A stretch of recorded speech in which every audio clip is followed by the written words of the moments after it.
Oh, okay, yeah, that's fair. Okay, that's all good. Thank you.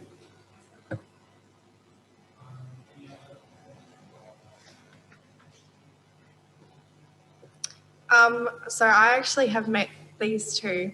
Alex goes to my school. I'm the president of the Interact Club, so we work quite closely together. And then there's Abby, who I've skated with for a little while as well. I know them both quite well. They're very committed to what they do, and I believe both of them will make good members to the Youth Advisory Committee. Anyone else wanted to say anything? Councillor Shanks? Just a question. Sorry, just to confirm, how many spots do we have with the outgoing and the incoming? As of right now, we have 5. Oh, well, one that's still empty if we accept all the current applications. So we could accept all the current? Yes. How good. All right, no worries. Okay. Anything else anyone wants to say? Cool. Do we vote here before they re-enter? Oh, yeah, that's true. Okay, cool. Okay, excellent. Has beef. Yeah, very technical.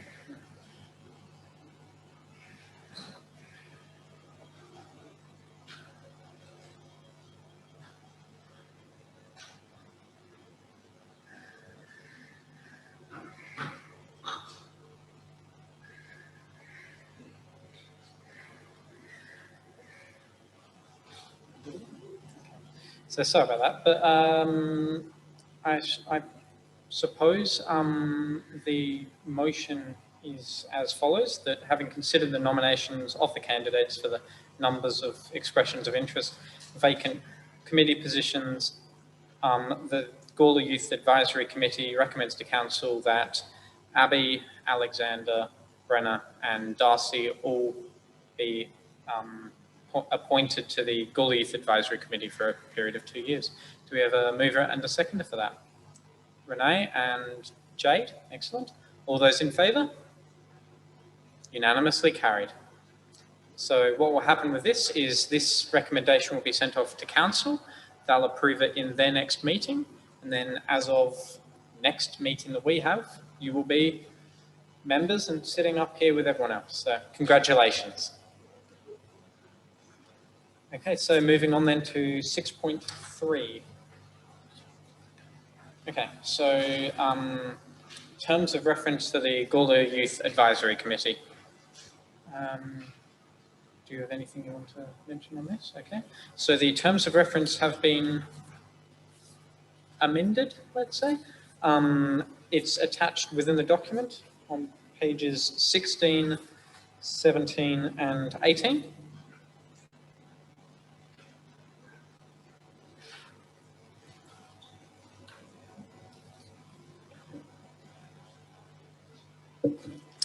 Through the chair, on page 17, clause 3.5 has been changed. That's the most change in the terms of reference. The reason for this is that the legislation change relating to the checks required. So now many committee members are required to undergo a working with children check. Council will be starting that process. There won't be any cost to the Youth Advisory Committee members. And then once this is passed by Council, then we'll start that process. Okay, excellent. So this has not yet been approved and is still for Council to approve? Okay, excellent. So is there anything anyone wanted to mention regarding that? Councillor Shanks? Yeah, just a question through your chair. Does that include the DCSI clearances that, because I've got that for working in schools and stuff, that will cover me? Yep. Okay. No worries, cheers. Yes, that's a, yep. Okay. So, anything else anyone wanted to ask regarding the terms of reference? No? Oh, sorry, Isaac? So as per 3.2, is that amendment there that appointment of independent members will occur in December and June now been amended to they will be appointed whenever the committee sees fit? Through the chair, yes, when vacancies arise. Okay, cool. Any other questions? Nope. Okay. Do we need to approve the terms of reference? Okay, so can I get a mover and a seconder for the amendments? Brenna, and let's go Jack. All those in favour? Unanimously carried. So moving on then to 7.1, so the Essex Park Master Plan Presentation Update.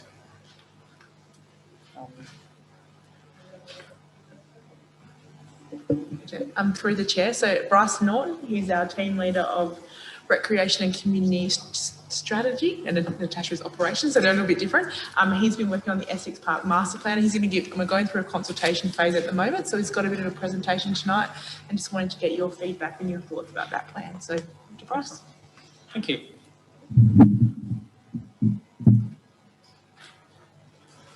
Thank you, Angus, and thank you everyone for the opportunity to come here and discuss the plan. So what this is Council's looking at a long-term vision for the Essex Park and Gawler Showgrounds sporting and recreation precinct within Gawler.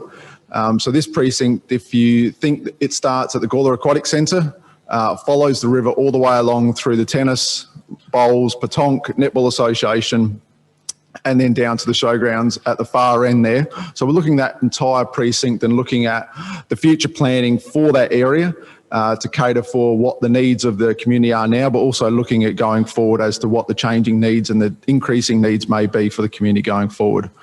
So this is a long-term vision document. That being said, it is a document that does have very much the capacity and a plan, sorry, that does have the capacity to be implemented in a number of stages, but implemented from a short term all the way through to the long term as well. So it is a plan that does capture thoughts for the long term, but also things that can be changed in the shorter term for a more immediate need.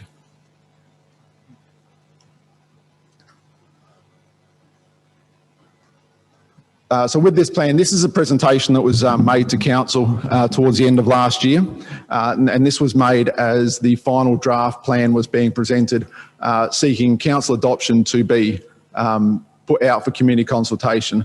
So what's happened through this entire process, and unfortunately during last year there was a significant delay through COVID and associated issues. But this is a plan that we've taken a significant amount of time and effort in speaking to users of the precinct, from the sporting clubs to the users of the Sport and Community Centre to users of the Aquatic Centre, to try and get a really good understanding of what exactly the precinct is being used for now, and how the clubs are catered for within the area, but also what the needs are going forward in terms of how clubs are growing and what that means for their needs going forward. So it's been a really comprehensive process in terms of developing this master plan where we're at now with the clubs and with the users that are down there at the moment. So all of that's been sort of taken into consideration, and to put together what is this plan right now. And then the next step and what we're doing at the moment and all the way through till next Monday is seeking the broader community feedback on this plan, but also going back to those clubs as well and having their sort of review of what it looks like now as a finished plan and within that sort of area. So just looking at the area overall, it's a huge area and caters for thousands of people on a weekly basis, all the way from skating, football, greyhounds, all the way through to some of the biggest events. Well, the biggest events that Gawler has held within this precinct, the Gawler Show, can attract up to 35,000 people over the weekend. So it's a really large, really busy, very diverse area. So it is looking at how to try and accommodate all of those needs and all of those groups within there. In terms of looking at what the feedback has sort of said, there's a number of key areas that have sort of been identified, and these are carried through the entire plan in various ways. It's been sort of commented, and this is a feedback thing that's come from various parts of the community, is it's quite difficult if you don't know that the showgrounds is there and what is within it. It can be difficult to find your way through it, around it. So that's a key area in terms of making it more a better wayfinding experience and more connected, so people can actually experience everything that is there. Another key thing is that lots of people and many people within Gawler and those that come to Gawler see it as nothing more than a sporting area. So unless you're a person who plays tennis or plays netball, it isn't something that caters for you from a general community point of view. So that's something we're trying to incorporate within this area. It is an area that has been built upon in random ways. So it's not the most efficient use of space in some of those areas. So looking at trying to better utilise the space to provide better outcomes. And a lot of the facilities within this area are ageing, are not compliant as they need to be right now. So it's looking at how do we provide compliant, better facilities for the community and for the organisations. To do that, there's a few design principles, and this is a bit of a fancy way of saying these are some of the things that are there that we want to make sure that are incorporated into all of the parts of the area. Making sure that we draw in the river character. It's a great location, so take advantage of that. Create community destinations throughout the whole area. Make sure that there's sustainable outcomes, and that can be from an environmental point of view, sustainable outcomes across how we implement these things environmentally. Again, improve the connections within the precinct, but then also future-proofing the site. So the things that we're looking to develop now will be useful in 2030 and in 2040. It's not something that's just going to be a now thing. That image there is a very fancy way of putting those last few things onto one image across the entire precinct. So it is a very busy precinct, and this is sort of taking along some of those larger ideas and breaking them down into how they can be implemented. So looking at the sustainable outcomes as the example of that there is looking at how to have a continuous green frontage within the whole precinct, increasing the canopy and the tree canopy there to provide better shade, utilising things such as water sensitive urban design, stormwater harvesting, solar innovations, and how to better utilise that precinct there to make it a more sustainable precinct.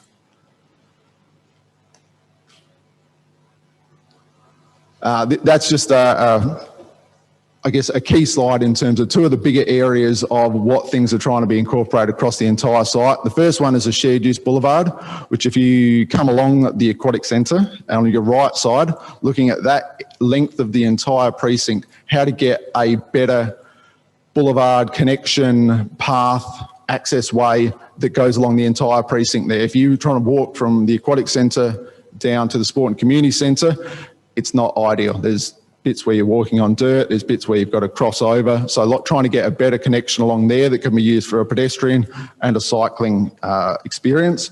And then again, looking at how within this project here, revitalisation of the riparian environment all the way along the river there to try and look at how that can be improved and made more sustainable. This is, I guess, starting in terms of the actual nitty-gritty in terms of the master plan, and this is broken down because it's such a huge area. We decided to break it down into 5 smaller precinct areas to focus on those rather than trying to deliver what is a huge amount of information on one map. So the first area is the Essex Park and the Aquatic Centre precinct, which is effectively the Gawler Aquatic Centre and the Tennis Association. So some of the key areas there are looking at how to redevelop the Tennis Association to provide additional courts there. The Tennis Association is a growing association that has a higher standard of courts, higher standard of competition coming through. So how to provide for them and allow them to host better competitions that will attract not only interstate but overseas players as well. The extension of that area is looking at the future of the Aquatic Centre and how that can be continued to serve the community going forward for the next 20, 30 years. The idea of how that is looked at, how that can be redeveloped and how that can be extended. And a key area within this area, this precinct here is looking at how to better provide car parking and a better experience when you arrive. The next area is the Helen Park precinct, which has the bowls club and the petanque club. So looking at how to redevelop their facilities there to provide for things such as shade over the bowls. It's a sport that's played all year round out in the open. It's a sport that caters for an older demographic. It is a sport that also provides people a lot of activity, but trying to work out how to better provide a safe environment and shade and lighting and those sorts of things assist in that process as well. Another key area from a community perspective in this slide here is looking at how to better revitalise the Gawler railway station there, how that can be better used from a transport point of view, from people coming to the precinct for sport, people coming to the precinct for the Gawler show, for example, but also how it can be better used for a day-to-day area, utilising that there from a transport point of view, parking there, catching the train into Adelaide in particular with the electrification and things like that, and how to revegetate that area in front of the train station, while other key areas such as compliance, accessibility within that area are keys to look at in terms of making that train station and that precinct more accessible and more friendly for the entire community. The next precinct is looking at the Netball Association precinct. This is a area down at the bottom of Helen Drive that is catering for the Gawler District Netball Association. And looking at what is proposed there is remarkably different to what is there at the moment. It's looking at how to reorientate their courts to provide safe, compliant, floodlit courts that will allow the clubs and the associations that play there to continue what is a significant amount of growth they're experiencing at the moment, and how to cater for that in a safe way, and also looking at how to better connect that area behind the Netball Association as a connection for walkers and cycling through that area. Princes Park and Gawler Showgrounds is a huge area in terms of lots of things happening within there. So some of the key things that sort of identifying within that area are realigning the Gawler show sheds along the railway line to provide a better space down there, a more usable space. And from a community perspective, key things within this precinct are the implementation of a community basketball court on that site there in the first area. And then in the second part of that is to have a playground, a play space, as well as making Princes Park a compliant sports oval for junior sports that happens down there. One key part in this precinct is the Sport and Community Centre, council centre down there that caters for 100,000 people, 150,000 people a year. It is a building that has a lot of love on a day-to-day basis, but it is a building that has its challenges in terms of how it's used from the community.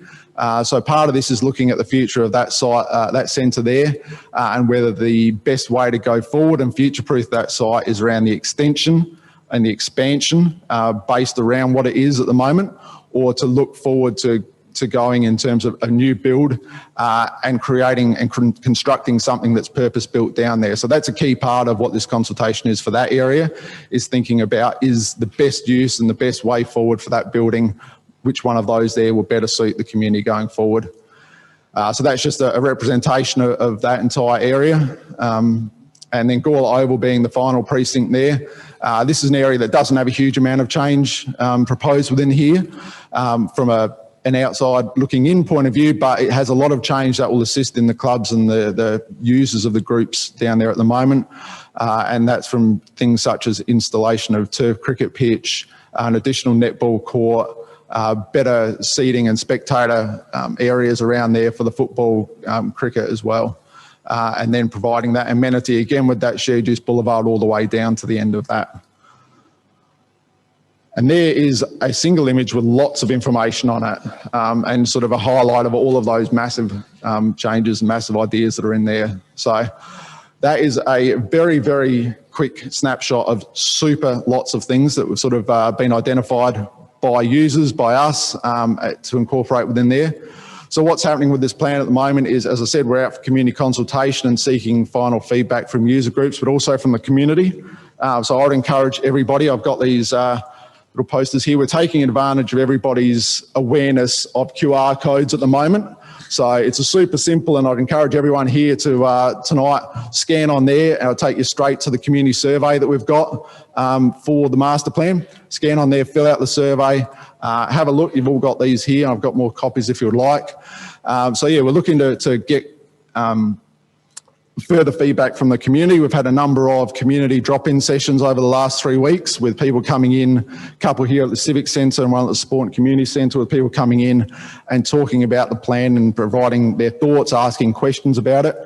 So we're looking to consolidate all that feedback, and then that will be presented to council next month is the plan, and see sort of how that goes in terms of what that consultation feedback is, how, if at all, the plan needs to be amended based on that feedback there, and then looking to have council adopt it in the next couple of months, and then really looking at how we can start working with the clubs and with the associations across the site there to start implementing the plan and starting to look at have them be part of the implementation of it, them sort of buy into this and sort of get involved and from a day one point of view. So I'm happy to take any questions after all of that talking I've just done. If not, happy to leave these here and have people fill out the surveys and have anyone sort of give us a call, send us an email with any further questions, comments, feedback about it. Okay, Renee, you had a question? So I'm just inquiring about the Gawler Gymnastics Club. I saw in there it said 180 kids on the waiting list.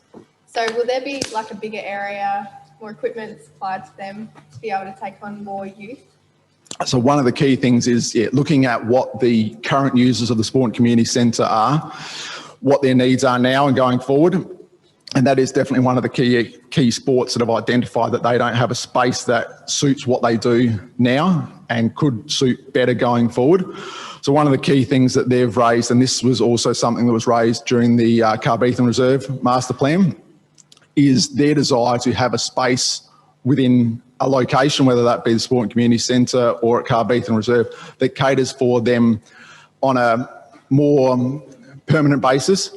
One of the big things that they have difficulties with is the space they use at the sports centre is a very multi-use space.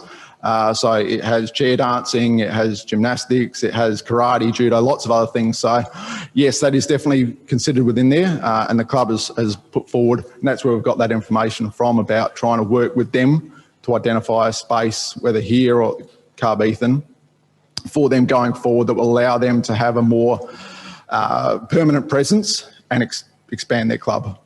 So if nothing permanent gets put in this plan for the Gawler Sport Community Centre and surrounds, it will happen at the Carbethan Reserve. So Carbethan Reserve is an adopted master plan of council at the moment, and that does have a dedicated space within that plan identified there. It is I guess within the 10-year maybe time frame. It is not one of the short-term priorities at Carbethan, but it is something that is identified within there. And this is another opportunity for the club to sort of put forward as to if it's a more short-term need, does it need to be here? Okay, thank you. Ready? Oh, sorry, Councillor Davies. Has there been any discussion around like signage and that in the walking area between like Gawler Central Station and the Aquatic Centre? I've just, it's just an area that's come to attention more recently because I've noticed that the substitute buses do not stop at the Gawler Oval train station. So I imagine you'd have to go through from Gawler Central. So yes, definitely in terms of, I guess, the connectivity and the wayfinding there, it's not just within the precinct, but it's to and through the precinct as well. And there was a lot of feedback in regards to the disconnection and the unawareness of what is on the other side of Princess Park in terms of Gawler West, Gawler South and Reed. So things like that is about providing that as a far better visual to people to allow that better connection through and to the site. Jack, you had a question? Thank you. My question is similar to Cody's, but the other way around regarding the connection to the town CBD, sort of through the bike path and the informal walking trails to, say, Julian Terrace. I was just wondering if there's been any consideration regarding, say, perhaps the emphasising of the connections between those. So that, for example, you go to the Gawler show and you can easily walk down to the CBD to get a bite to eat or a coffee. And so that connection. So in short, yes, in terms of being able to provide that as a starting point to a destination in the CBD, is around starting what is, I guess, something that could be incorporated along the walking and cycling trail, the shared use path there, is about trying to get a bit better of a hierarchy of signage and wayfinding through there, and utilising this as that potential starting point as to, where can you go from here, how do you get there, and then taking that throughout. Awesome, thank you. Isaac, you had a question? Yes, just about the small, very specific question in reference to the train line. So obviously vibration and other effects of the train line, such as sound, would impact that area. So in terms of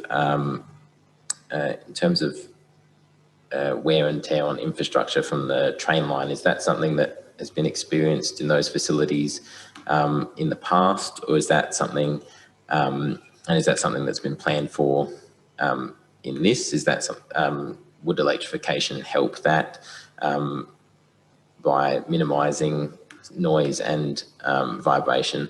And also, is there any plan to update that area, that infrastructure around the railway station stop there to account for the increased foot traffic through that area? So in terms of that there, the expectation with the electrification of the rail line is that it would reduce noise pollution as well as air pollution from that there. So the hope is that, both of those things would provide a better amenity across that area there. A lot of the infrastructure within the rail corridor, all the infrastructure there is railway owned. So there isn't a huge amount of consideration here, with the exclusion of crossing points, and that's in particular around the Gawler Over Railway Station there. In terms of this calls for trying to work with the state government and the rail corridor around how to better connect both sides of the precinct. The railway line, while it's wonderful being in that location, does provide a very large and visual, but also a physical separation between the two sides. So working potentially how to better avoid that separation and better connect the two sides. In regards to that Helen Drive area and the Gawler Over Railway Station, yes, definitely, and in particular the areas that council owns, which is the Helen Drive section there and that sort of vegetated area on Thomas Terrace, is about looking at better utilisation of that space there, whether that be car parking, whether that be paths. Another key area, and this would be a partnership project or partnership sort of opportunity with the state government, is actually the Gawler Oval Railway Station, its physical nature in terms of its accessibility. It's far from DDA compliant in terms of, at the moment, it's a very, very steep ramp down at one end and then difficulty at the other end. So looking at that there, but definitely seeing that area there as an opportunity area, whether that be the entire length of Helen Drive, how to better utilise that space from a Saturday when Gawler District's playing netball, but also on a Monday morning when people are using that as a parking area to get on the train and go into town, how that can be better used. It's a little bit ad hoc at the moment. It's poorly lit. It's not well segregated. So those sorts of things there to look at how to better set that up for use. Okay. Do we have questions? Brenna? You might have already said this already, but how long was this planning to take to build all this and reconstruct it? I'd say that's the $1 million question, but it's a lot more than $1 million. This is a long-term plan, and some of this will take 20 years to build, but it is very much and something that is needed in that area to provide a guiding document for everybody. There's other areas within this site here where people have gone and had the opportunity to develop parts of the precinct. and that's great. So they've been developed there, but they could have been done in a more constructive way to service the needs of everybody that's utilising that precinct there. So we see this as a document that would start off to be implemented in the near future, but going forward it will take a significant amount of time to do the entire thing. But it provides that opportunity for not only council, but other state government, federal government, but also the sporting clubs and their sporting bodies to look at how could we work together to implement this, and how can we work together to provide infrastructure that works in with each other, rather than one club or one association putting something up that doesn't really have consideration for other users of the precinct. We want to have something that works for everybody in a cost-effective way and an environmentally sustainable way as well. Okay. Any other questions, Councillor Shanks? Yeah, firstly, I do like the overall layout because it does provide that opportunity to do staging, which I think is very important. Just quickly on community consultation, I guess you've started the process, so I'm just checking in. How are you finding the engagement so far?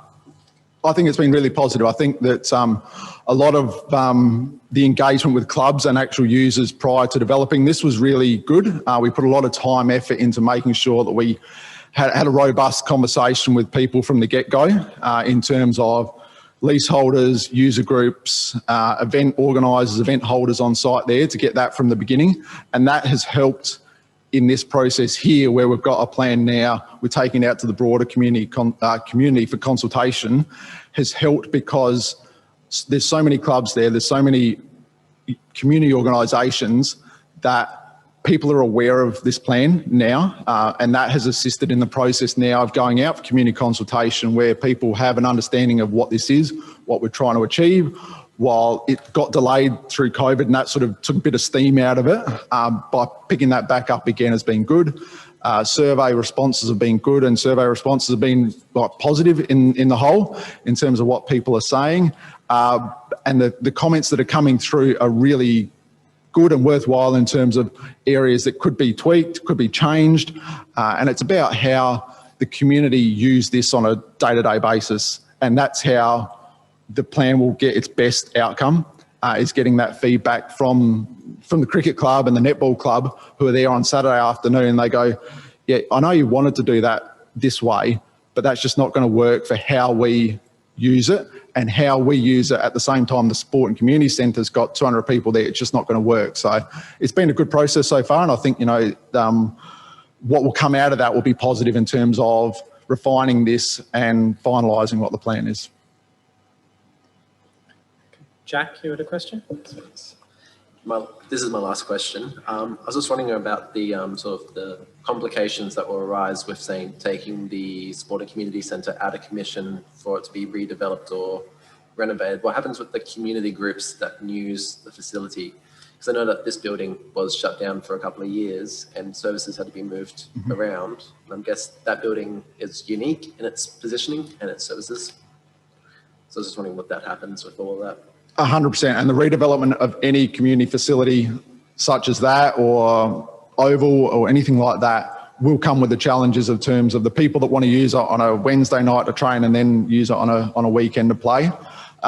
What we would have to do in that situation, and very much would, is try to limit the interruptions, work with the organisations from the get-go.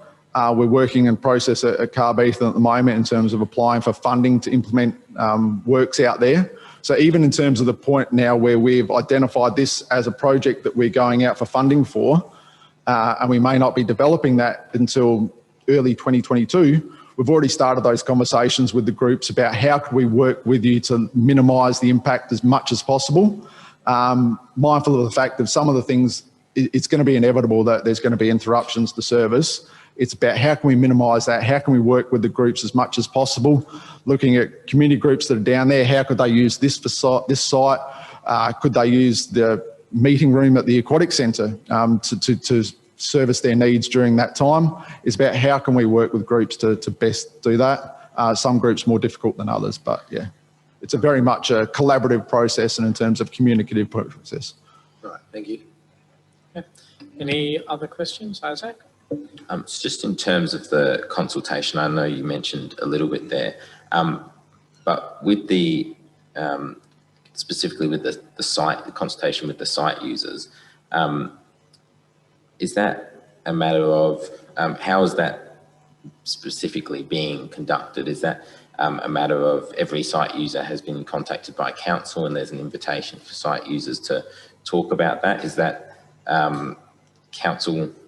Is that people being invited to comment on council's plan, or is it council taking a plan to the site users? And likewise with the public community consultation, what shape is that likely to take? Is that very much voluntary, come to council if you have an opinion on that, or is it something that a plan that council is going to take to the community and really invite people to talk about? So and break those into two. So in terms of site users, leaseholders, event organisers and facility users, so we started the process right at the beginning. All of those people were invited to attend a session, a number of different sessions in terms of come and have a chat, sit around a table and talk to us, staff and consultants who are assisting in this process, talk to us about how many people are in your club, what do you do, when do you use your site, what issues do you have in terms of it's too big, it's too small, all of these sorts of things there. So that was very much the first part of this process was talking to users, leaseholders, event organisers. What do you do? What do you want to do? How does that change? So get all that information back. Then there was an initial, I guess, mock-up concept plan, if you want, sort of drawn up for each of those areas. That was then discussed with each of those groups. We then had COVID pause for this entire process. So we then went back to all of those groups and asked them, has the last 6 months in your life, or how has it changed? Has anything impacted what you provided us previously in terms of information? And there were some real changes to that there, so we had to amend some of those things. We've then gone through the process of finalising this draft plan here, which has then also been sent back to these groups here. And then there has been a number of groups, even in terms of more recently up till Saturday at the community session, where they've come and talked to us further about this plan here. So there's been a huge level of involvement from them. In terms of the community, that's what we're doing now. That's why I'm here doing what I'm doing tonight, is in terms of talking to people about this plan here and seeking their comments and feedback. So this has been promoted through like social media presence at our sites, through the bunyip, things like that. It's also been promoted through the clubs, which is a good way in terms of, as an example, I'm going to the Gawler District Netball Association tomorrow to start talking to more people about it there. So that's about people coming in that, we're playing netball. And even if they don't want to have a conversation about it right there and then, but it's building that awareness with them so they can go, okay, yeah, I know about that there. Oh, it's easy. I can go on the website, fill out the survey, all of those sorts of things. So it's about being proactive in terms of going to speak to those people about it. Okay, excellent. Any other questions, Vin?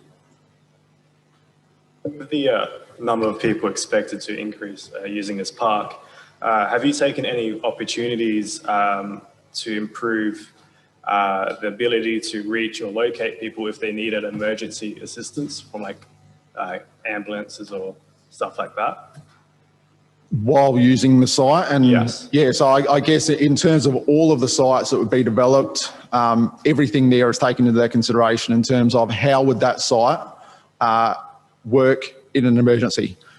So at the Netball Association, as an example in there, in terms of how with those reconfigured courts, how does that accommodate ambulance entry, all of those sorts of things there. It's a landlocked, strange sort of location down there, but how would that design there in terms of the way the configuration is, the way the entrance is, the way spectators would sit and watch, how would that still be safe in all circumstances? Okay, excellent. Any other questions? No? Does anyone in the gallery potentially have a question they'd like to ask, or you're good? Okay. I suppose, thank you for coming to talk to us. And I'll leave the QR codes over there. Yeah, excellent. Thank you.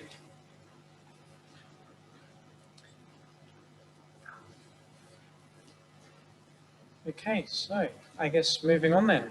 Do we need to, there's no motion we need to make on that to be accepted, cool. Moving on then to the Climate Emergency Action Plan Working Group update. Now this was to be presented by several people from the Climate Emergency Action Plan Working Group. However, they have not been able to make it. This is one of those meetings that's been constantly delayed with our not having enough members for quorum. Do any of the elected members want to give a brief and an update on what's happening, where that committee group's at? I don't know. Councillor Shanks? To be honest, coming into the end of last year, I've actually missed a couple, so I'm probably not as well educated. I was going to suggest to the chair if we could defer the item maybe to the next month. Probably gives a little bit of time for the group to regroup coming out of Christmas. Yep, no, fair enough. If everyone's right with that. Otherwise, I'm sure Jack Gill would give a fantastic presentation. On that note, Jack Gill has stepped down from that group because a potential conflict of interest has been seen.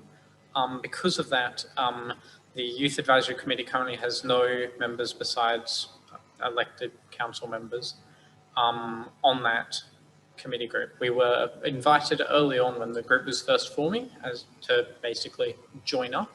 And so me and Jack both jumped in on that pretty quickly. We're both very keen to make sure the youth voice was strongly represented. I had to step down from that group about midway last year, and Jack has just had to.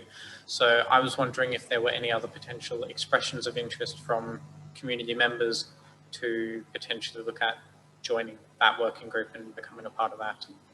Renee? Sorry, could you just tell us a little bit more about what's involved, what's expected of the community members that do choose to join? Okay. Cody, did you want to? Sorry, Councillor Davies. Take it away. So there's a meeting once a month, just like this one that I think also meets at like 7 on, what is it now? The something Wednesday, second Wednesday now of the month. And basically it's planning for a document on climate emergency that we're working on to make it so that the council has a consistent policy on it, and that, you know, that we point out things like, for example, the last year there are a few things around the Aquatic Centre and that sort of thing that we were like, oh, we could, you know, use, you know, more renewable energy here or that sort of thing. So if anyone's interested in it, you don't need to be an expert. There are experts on there, but, you know, the point is to be a sort of youth representative, making sure that there are things that if they're missed by other people, you can be like, oh, well, actually the youth really care about, you know, this particular thing. Yeah. So it's basically a group where basically you discuss guidelines that council then would follow to make Gawler a more green place. So regarding the Aquatic Centre, they were running on gas, I believe it was, to heat their pools. And so there's been talk about that, how to change that and how to make that more, I guess, yeah, use more green energy. So a lot of stuff like that. Jack, did you want to say something on that note? I just wanted to add that currently there are only two community members on this Climate Emergency Action Plan now, and they're both the chair and the deputy chair. So Catherine Moorhurst is chair and Darren Cox is deputy chair. And then the other members are Councillor Davies, Councillor Shanks, Councillor Kosh, and then we have the two environmental staff. So it would be good to, you know, in the future have more community members on the Action Plan Working Group. To sort of also just add that community voice and sort of, especially a youth community voice, especially with the climate strikes and the climate emergency from youth aspects. So yeah, that might be something to consider in the future for anyone interested. Isaac. On a point of clarification, so is there a set number of people who are on the group? Is there a certain number of vacancies? I don't think it works entirely with vacancies. Jack, you might know best. So yeah, I was speaking to Catherine about this. So there is no minimum requirement for youth advisory committee members on the working group. So technically they're fine in the terms of reference. It's a maximum of 13 members within the terms of reference. So we could have no YAC representatives, or we could have up to 2, and yeah, or 1. But so that's sort of where we're standing. So it's really up to us if we do want to jump in on that. Yeah. Renee? I nominate for my details to be put forward to join the group, please. Excellent. Any other expressions? Oh, Jade? Yes, me too. Okay. Excellent. Should we make a motion? Okay. Oh, Jack, do you want to add something? I was just going to ask if it was possible to ask Tim, Jack and Catherine to attend the next month meeting to present their presentation in order to give some context and answer any further questions. So yeah, I think. Excellent. Did you want to do that before this motion, or that's happy to be afterwards? I think okay, cool. So we'll put forward. Wording from before, that the Youth Advisory Committee recommends to Council that Renee Chamberlain and Jade Hancock join the Climate Emergency Action Plan Working Group. Sorry, thank you, mental blank. For its duration or yeah. I don't think they do terms. I think they just, yeah, it's a working group, so there's no, don't have, yeah. Yeah. Okay. Yes, yeah. So, Isaac, you're happy to move? Is anyone happy to second? Vin? Okay. And all those in favour? Excellent. Unanimously carried. Congratulations. So moving on then to 7.3, so the Youth Advisory Panel update. That's me. It has been so long since they've had a meeting that I forgot what group that was. I don't think I've seen any correspondence regarding new meetings. I'd imagine Tony Piccolo is waiting for school to kick back into gear before he organises. Oh, right, okay.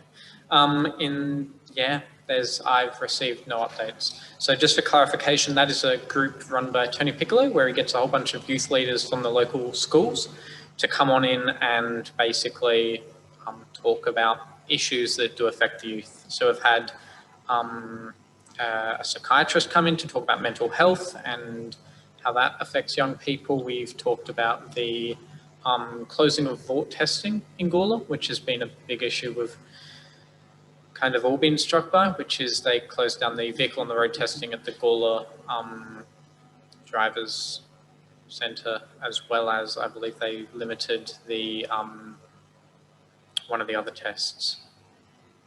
Yeah, and that's been a bit of a, yeah, so that's been just a mess. So they're a really good group. I don't think I will probably continue with that one. I'd imagine that would go to Renee with the chairperson position. So congratulations. But yeah, there's no real update there. I'll make sure to let Tony Piccolo know that you've taken the chairperson position as well. So, I guess moving on then to the Youth Development Officer verbal update.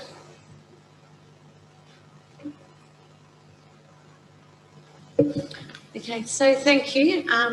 So we're just going to go back through, obviously we haven't met quorum for the last few months, so we're just going to go back from September, October, November, December, January, so I'll be very brief and as quick as possible. If you've got any questions after, obviously I can go into more detail. So during that time we had the September school holidays and we had a LAN party right just as we were coming out of COVID before we went back into the second lockdown. So we had 8 people attend in person and a few people, I believe, logged in online. Thank you to Angus, and somebody else came to help as well, so I apologise if I've forgotten who that was to set up. So that was amazing, volunteering and helping them get kicked off there. Also throughout the school holidays, we had 142 youth come into the facilities and access all sorts of things from learn to draw, barista, how to adult, lanyard making, writing a song with Crafty, doing all sorts of things. So not only music programs, but skilled programs as well. So it was really good to see that kick off. And then throughout September, we had in our after school programs, we had 96 children attend. As the months went into October, we picked up to 142 participants. Then obviously halfway through November, we went back into lockdown again. Then into December, we had 151 participants come into the youth space throughout the school holidays period there.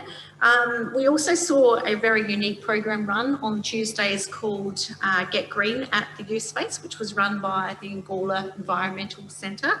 And thank you to Jack, who was part of one of the volunteers in that program. It was really unique. We had children from not only 8, but all the way up to 18 participate in that program. Doing all sorts of different things from environmental craft, learning recycling, different types of things that you wouldn't think of. And they were really excited, and it was really nice to see both younger and older teens working together. Wednesdays we had Learn to Draw, and Thursdays we had music again. Then obviously December and January school holidays was a huge success. Most of our programs were sold out within a week or 2 of being released, which was amazing. We had lots of different things happening. Then obviously I put a big blurb up on Facebook if you follow the youth page there with all the photos and different things. We had Jade volunteer in one of the programs. Thank you very much. And like different things happening. It was really nice to see all of the programs. A young author, Jordan Hawkey, if you saw him, he was amazing as well. And then obviously for kick term 1 off this year, Tuesday we've got some polymeric clay, which is an opportunity for people to come in and obviously express through clay. Wednesdays we've got drawing, and music, we've got some music back on Thursdays again. We're happy to have any volunteers in those programs. Obviously you can have a chat to us about how that can work as well. That would be really nice if you do want to come into one of those programs after school. We have also the Fringe. So you've got lots of handouts on your table of program 1, the Fringe, and different information. We have our own day on the 20th for the youth space, and we will be doing cupcake decorations. So we'll be decorating our own cupcake COVID safe and taking photos and doing a little competition on the day. We also got the life-size chess will be set up in the Civic Centre, and hopefully we can get some of the local chess club to attend. If not, we'll be playing chess and trying to teach others how to do that as well. We've also got the Gawler Environmental Centre coming over to help us make a unique rag rug, which will then become part of the youth space and be a piece of carpet that can be moved around outside wherever we like as well, and used in community events. We're also going to be making friendship bracelets, which was one of the most big success that came out of the Get Green program on the Tuesday. The children loved it, and it was really unique to see just electrical cables being used in ways that people wouldn't have thought to do. We've also got the skate park competitions coming up on Saturday, the 17th of April. That's a huge event. It's not going to be as big as in the past because of COVID, so we're keeping it to some minimal obviously skate competitions and a few other things. So we will be calling obviously for some support on the day, or if you can come along, if you want to enter, you've got a skateboard, BMX, come on out and have some really good time with everybody there. That would be really wonderful. The other things, parts moving on from our programs, we have got, obviously we applied for the Youth-Led Recovery Grant, and that was back in September. We haven't been successful with that grant at this stage. We have asked for some feedback, but we will see if we get that feedback from them. With the Mayor's Christmas card competition, obviously we had 636 entries this year, and if you had the opportunity to come up here to Santa's workshop, you would have seen them all displayed up here, all the schools. It was really a privilege and so cute to see all the children come along and watch, see their artwork and get their prizes. So that was amazing. We also have just put in an expression of interest for the Stronger Communities program, which is another grant, and that would money, if we're successful, will be used to support put in some bike racks around the town of Gawler within the area of Spence. You may notice that the sponsorship programs, both the dance and the arts one sports and arts has been updated, and they're on your tables as well. And there's also a pile over near the door if anyone would like to take those to their schools, networks, drop in the doctor's surgery, anywhere you can. Because we'd obviously like to get some applications. We haven't had any for a while, and we would like to see if we can start getting people to nominate again. The next round closes in April. We didn't have any nominations for January. So if you can get those out, please do. Feel free to take any posters over there. They have gone out to the schools, but if you do belong to a sporting club, please take them back to your sporting club and see if you can get some entries that way as well. The Gawler Youth Portal website has now been totally moved over to the Town of Gawler website. If you have a look and you've got any questions, or you feel that there's information that needs to go on there that has disappeared, if you can let us know. It's under the Recreation and Facilities. We don't have a date for Youth Week yet. It was meant to be announced last week. Obviously, due to COVID, it's still checked back in later in the year. So at this stage, we've got no official dates for Youth Week. The next thing on the update is the Commissioner's Community Conversations grant. The money that we received for that. We have put in some plans, obviously, that we would like to have your input into. So obviously under the grant from the Commissioner for Children and Young People, it was to have conversations with young people to identify the top issues with children and young people who want obviously to address post-COVID-19. So we want to have a look at all the questions. So we have to come up with some conversations or discussions and identify some solutions and strategies. So we'll be asking for some input on that.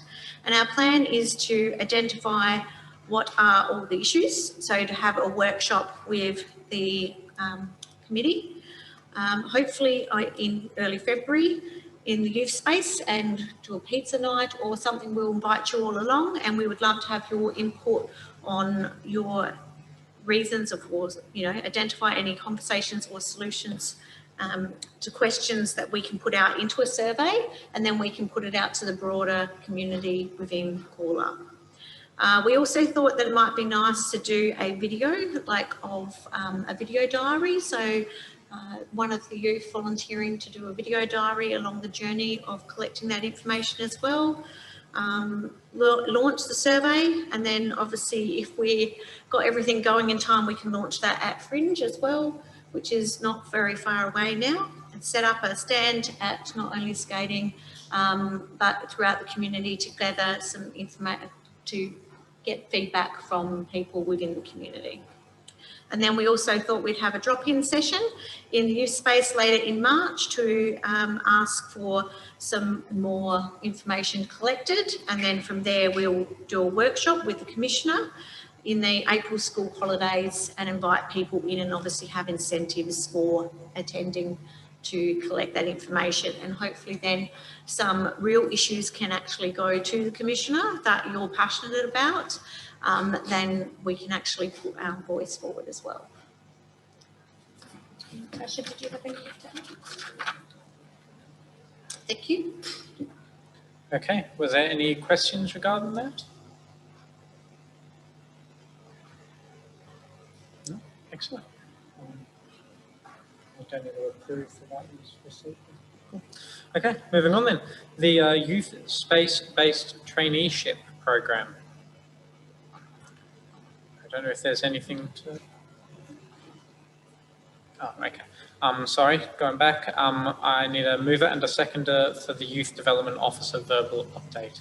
Brenna and I'm so sorry. Grace, isn't it? No, it's Amelia. I'm so sorry. So sorry. All those in favour? Okay, unanimously carried. Moving on then, yes, to the Youth Space-Based Traineeship Programme. I don't know if there was any update that was needed to be given, but Isaac? Oh, across the field. Just through the chair, just from the administration's point of view, obviously we've spoken about the committee's keenness to put that budget bid up again this year. Now we're just in the process of putting bids in, or Natasha has put one in on behalf of the committee. But if we could have a motion to that effect so that it is a council, then goes through council, becomes a council motion, and it goes into the budget bid process for the members to, they'll consider those in about March, April this year. So we just need a motion from the committee if that's their will. Okay, cool. Isaac? I think that's good. And the from the discussion that Angus and I had with the mayor, the majority of, there was nothing particularly wrong with the plan that we created, or necessarily the way that it was sold to council. It was more the fact that COVID happened. But obviously, I think looking forward, when that comes up in the budget again, we can critique and maybe sell it a little bit better to council than we did last time. So obviously all input is welcome, but apart from that, yeah, I'll... Okay. So Isaac's happy to move that motion that the Youth Space-Based Traineeship Programme continue. Oh.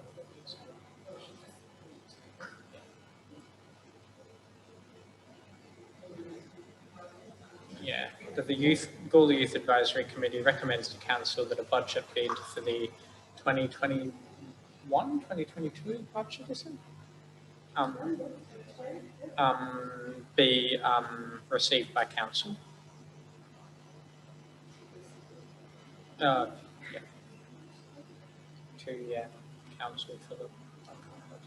Yeah. Okay, cool. Yes, Isaac, you're happy to move that.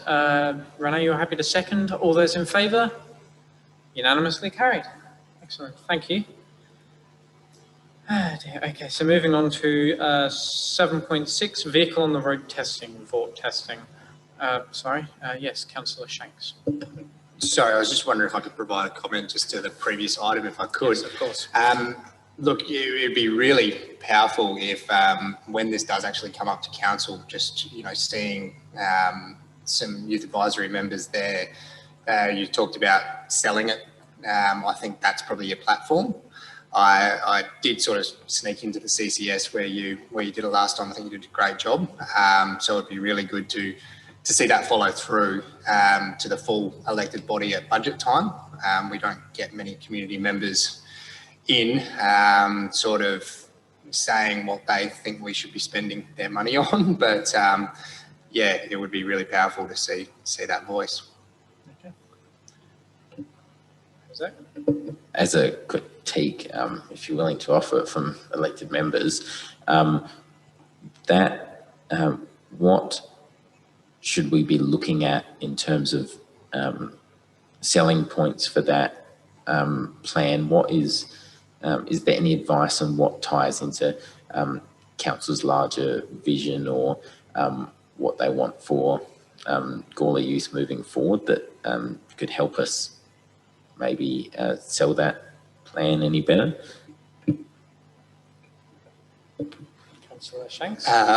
Yeah, so unfortunately the logic of myself and Cody doesn't quite align with some of the logic on some other elected members. So, you might want to reach out to those elected members and just maybe ask for some feedback with what their thoughts are. I did pick up on your points that you did last time to the CCS, and it was around the opportunity for a traineeship and providing council providing the opportunity for a young person to start a career and all that sort of stuff. I think that's a really strong selling point. I can only speak for myself with what will get me across the line, but to be honest, you've already got my vote anyway, so it doesn't really matter. But yeah, if you want that feedback from other elected members, I'd definitely start the discussion early.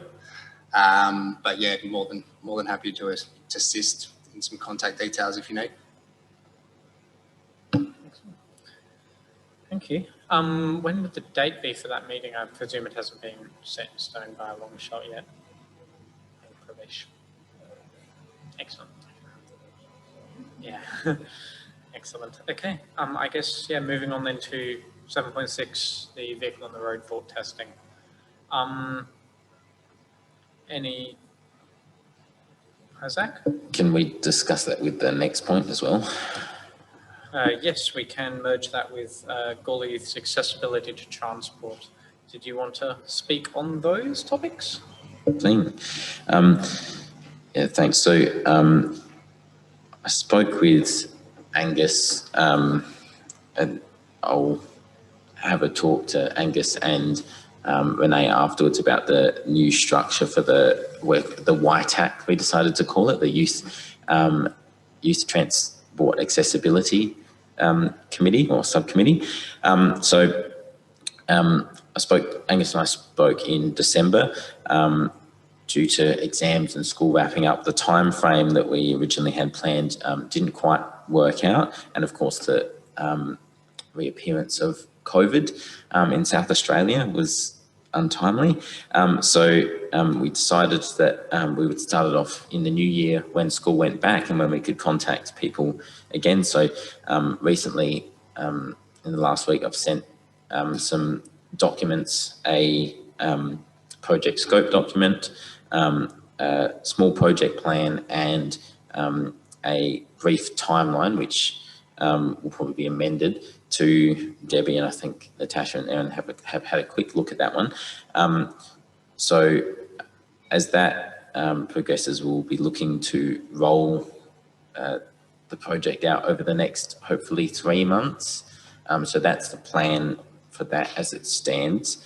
But other than making that available to everyone who's on that committee, there's probably no further update at this stage, other than the fact that as per some inquiries, the time for hazard perception testing hasn't improved much. Fault testing is still an issue, and obviously now there's been a bit more added to the train side of things with not only the electrification being delayed, but the company who was working on that project going into administration, if anyone read the Bunyip last week. So the time frame for that is now in doubt. So that's all stuff that will be reflected at our first meeting and stuff that we'll discuss then. Sorry, through the chair, forget to press my microphone first. Just a question. So I had a brief look at your timeline. Obviously, you'll share that with the working group. So I have a question mainly for the elected members. So you're proposing a bit of public consultation, which is great, so that you can put your report together. Just Councillor Davies and Councillor Shanks, is your expectation that any consultation would need to be approved by council before it goes ahead? So I actually present what they're going to do, or is it fine for the working group just to proceed, just from your perspective? Because it's not necessarily administration. Normally we have that approved by council. Just your ideas on that before he proceeds. Councillor Davies. So I think it doesn't really need it in the sense that this subcommittee is not in any sense something that's legally part of the Gawler Council structure. It's basically just people from the YAC meeting up to make a plan. So like in terms of whether you need to or not, if that's, yeah. Sorry, probably not very clear, because obviously I had a chance to have a look at all the work that Isaac's done. So as part of that, the group is potentially looking at going out to young people and obviously having that discussion. So if that's beyond the scope of just the working group, like they're meeting together, but they're going to go to a school, for example, and have a chat to young people or create some promotional material to say, hey, we're going to do a survey, come back to us. Does that it's a bit of a different process, so Isaac can proceed with a timeline. Is that something that would need council approval, or are we happy for them the working group to proceed with some public consultation? Councillor Shanks. I mean, me personally, let the working group work. That it does not. Yeah, to me, you guys are probably the one that are getting the most educated as you move along. So your method to engage, I think, will be quite good, and yeah, it would be good to see the results. I think you'll get bogged down a little bit if we do sort of debate it in the chamber and we get into the community consultation over a working group going to get an opinion and et cetera, et cetera. I reckon keep on keeping on. If it does help, from the working groups I've been a part of, I don't remember going through council before consultation.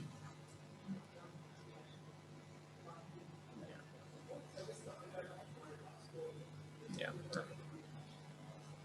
Excellent. Okay, cool. Isaac?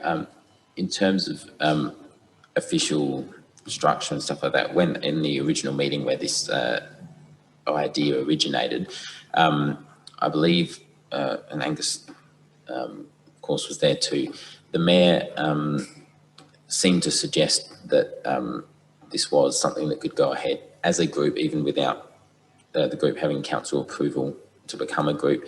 And I think that was something that was, the idea of the group went to council as a sort of technicality, because some people felt more comfortable with that.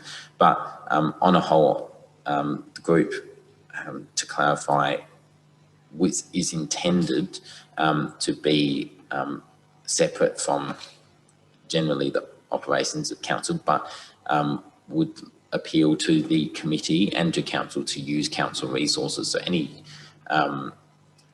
use of youth space resources may need approval by someone, but in terms of consultation, in terms of actually going out and doing the work, it's the idea of it was to be completely independent from council and to provide some insight to the youth advisory committee, but to do nothing further than that, not to be any sort of incorporated body or legal body at all, just to be a group of people, a collection of people from the Gawler Youth Advisory Committee who can provide that context to the committee to then move forward, and that report will be part of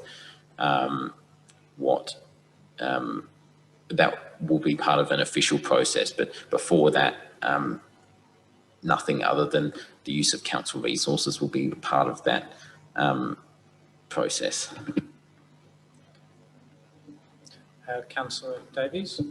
Yeah, just to echo what Nathan's saying, yeah, make use of council resources where you can. If you're like, oh, I want to meet in the youth space, or we need to get into a school, we need to sort out working with children checks or something. But yeah, it's going to be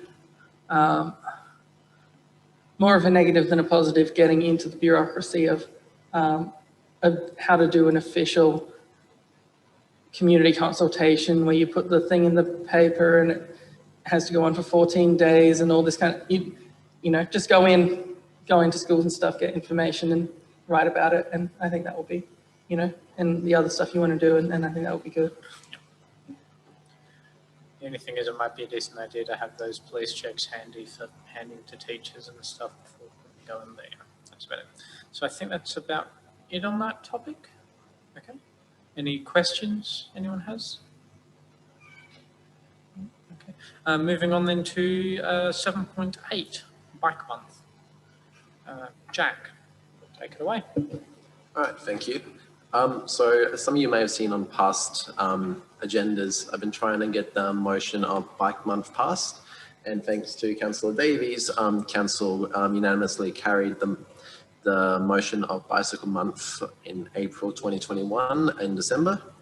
So I've got the motion just here, and it says that Council seeks the Gawler Youth Advisory Committee to run a Bicycle Month in April 2021. Council will support the event by allowing advertising on Town of Gawler website and digital marketing platforms. the Gawler Youth Advisory Committee to assist in the designing of advertising for active transport options through Town Gawler website and digital marketing platforms, as well as submitting a budget bid of $6,000 for 2021-22 for the purchase and installation of parking specific for bicycles at sites across the Town of Gawler. And so with that, I'd like to seek the establishment of a subcommittee, yeah, that's the right word, to help with the running of events and the digital marketing aspects regarding sort of the promotion of sustainable transport. So my sort of idea was that bicycles kind of touch upon the three sort of pillars. So you got the social, local community, health. Cycling is good for obviously health purposes as well as networks, sort of knowing your town and your surrounding environments. Economic, it benefits the local business economy, providing COVID-19 reliefs, spending your money locally and creating that circular economy, as well as transport for employees, which kind of touches upon Isaac's subcommittee with the accessibility to transport, as well as environmentally reducing emissions and providing the sort of the option and availability of sustainable transport. And I sort of had some ideas regarding like hands-on events, bike workshops, like bike maintenance, how to sort of repair your bike, fix a flat tire, as well as maybe like a tour of the bike path that goes along the river, which takes you all the way through to the sports precinct. And yeah, so I'm just wanting to seek if anyone's interested in joining on that. Do we need a vote for the creation of a formal subcommittee, or would we keep this informal by being handed a motion? Okay. So the recommendation is that the Gawler Youth Advisory Committee recommends to Council that it forms a subcommittee for the purpose of organising activities and events to promote Bike Month in April 2021, and that the following members to be appointed to the committee are as follows. So in regards to putting your hand up as a committee member, which I will be by next meeting, I'll be happy to put my hand up for that one. Awesome, thank you. Are there any other nominations for the Bike Month working group? Awesome. Amelia? Yep. Grace? And your hands just okay. Okay. If that's it. Any other last minute nominations? No? Cool. Okay. Moving on then.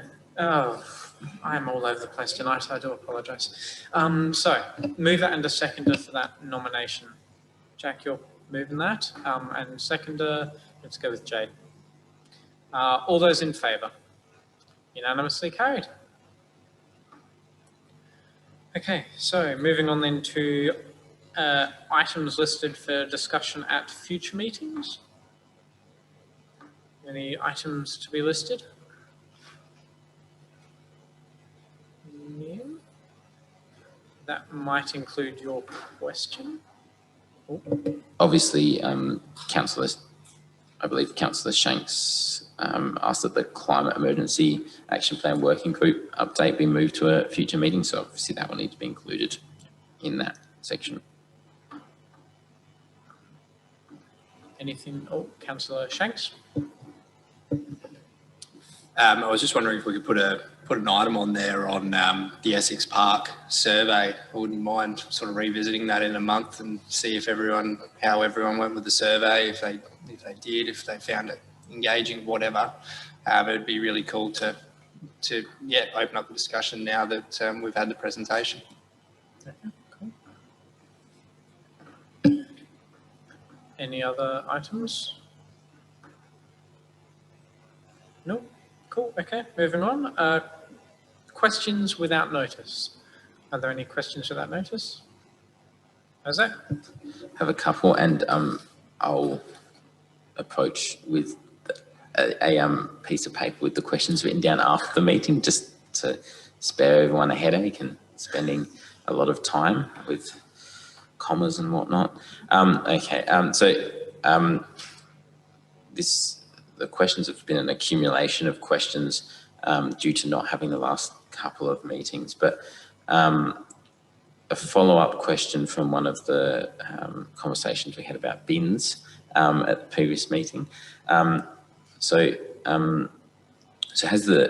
1A, if you like, has the town of Gawler or any agency acting on behalf of the town of Gawler investigated the cost of organic waste materials being placed in general waste bins, so how that contributes to landfill and the cost associated with that. If attainable, what is the approximate price of providing green bin pickup once a fortnight to all residents in the town of Gawler, excluding the one-off costs of supplying the green bins? So question 2, has a report been conducted or is a report underway into the effects of COVID-19 on tourism in the town of Gawler? B, if so, what results has this review gleaned, or when will it be made available? C, have adjustments been made to the Gawler tourism plan as a result of the changing circumstances given COVID-19?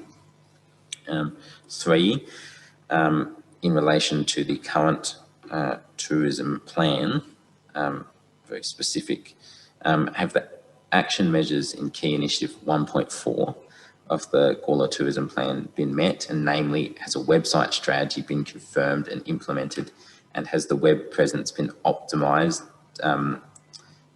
prior to this, so prior to December 2020, as it says in the plan? Once again, I will bring this sheet of questions over, so don't try too hard to write it down. B, has key initiative 1.5 been achieved, namely setting up a direct email mail strategy? C, how many of the key initiatives from priority area 1 marketing are set to meet the 2020 benchmarks? And D, have any memorandums of understanding been created with tourism stakeholder organisations since the launch of the plan, and if so, which organisations, as per key initiative 5.1, sorry? And E, have or will these memorandums of understanding be reviewed post COVID-19? And that's all my questions. I'll bring that over after. Okay. Any other questions without notice? No? Okay. Moving on then to motions without notice. Are there any motions without notice? Jack, I saw your hand. Yep, okay. So, Jack, I saw your hand up first. I would like to move a motion thanking Angus and Vin as they step down from their relative positions for their efforts and time put into the advisory committee.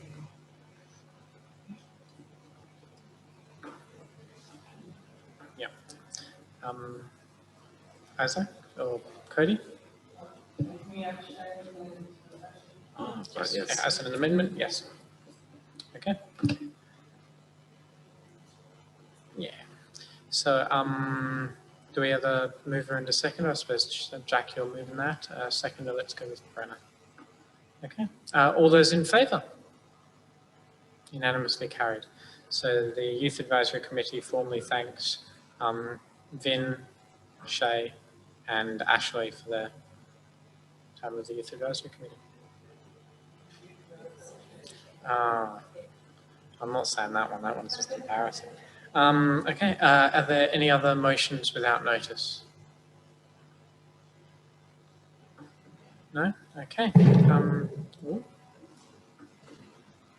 I guess we'll move on then to the close of the meeting. Our next ordinary meeting is Monday the 1st of March, commencing at 6:30.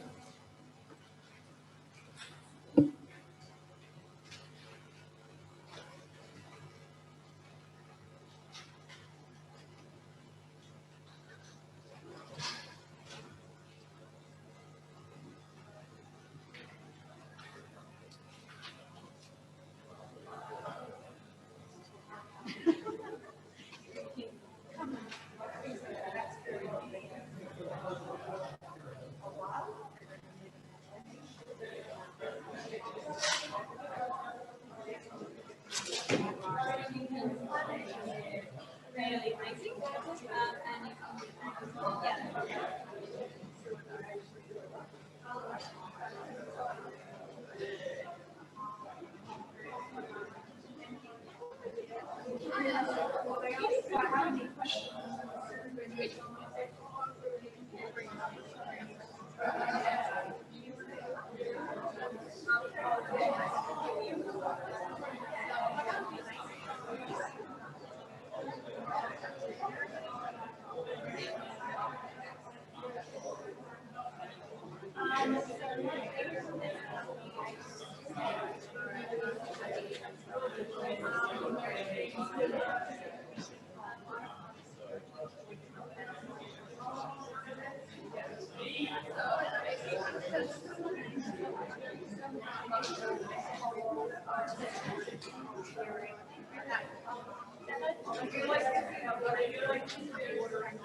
yeah.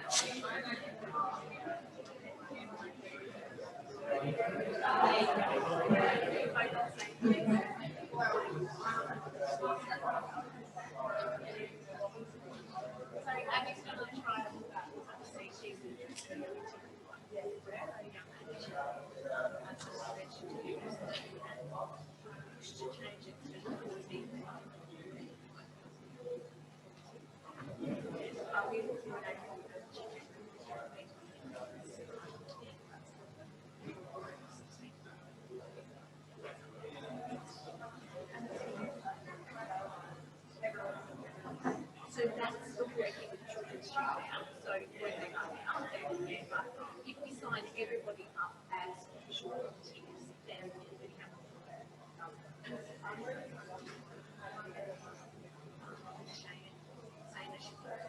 saying that she should leave.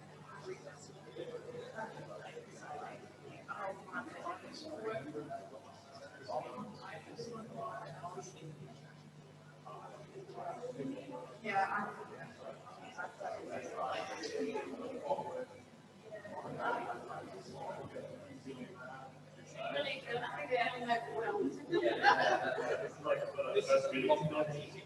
Yeah.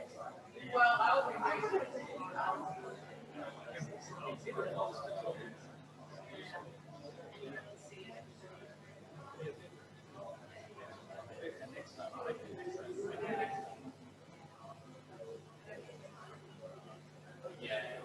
so we'll have the fringe as well between now and then. So if you want to then obviously you're out. That's all right.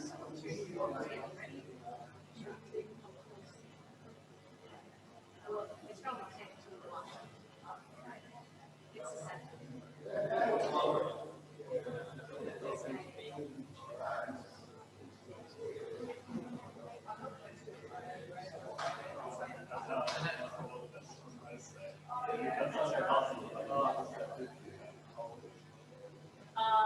No, because I'll be.